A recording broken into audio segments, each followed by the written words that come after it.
Who is more successful, Shuli Egar or Stuttering John Melendez?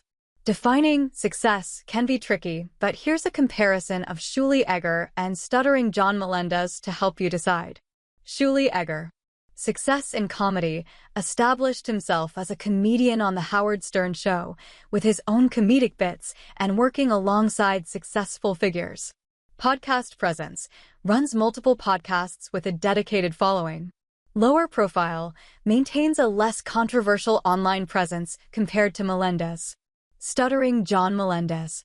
Mainstream recognition, achieved a higher level of mainstream recognition on The Tonight Show with Jay Leno. Podcast platform, runs a successful podcast, the Stuttering John podcast with a loyal fan base. Controversy, known for online feuds and pranks that generate buzz, but can be seen as negative. Who's more successful? Mainstream recognition, Melendez might have the edge here due to his time on The Tonight Show. Financial success, it's difficult to say definitively without access to financial records. However, both have podcast platforms that could generate income.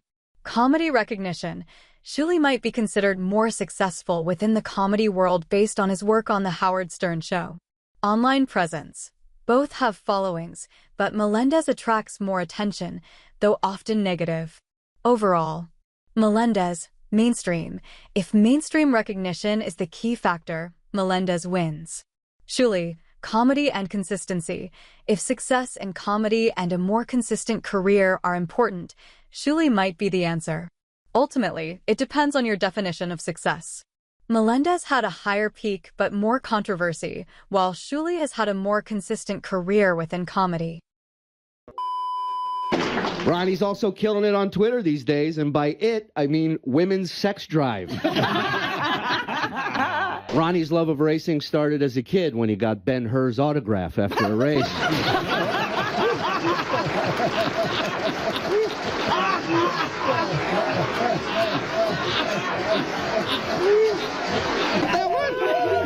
Ronnie, I made him laugh.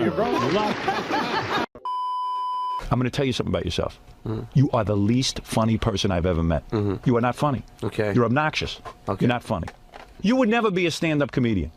You're not funny. And when you try to be funny, you come off obnoxious. Okay. You're not funny. Like I tell jokes, it's not good. Right. Okay. Right.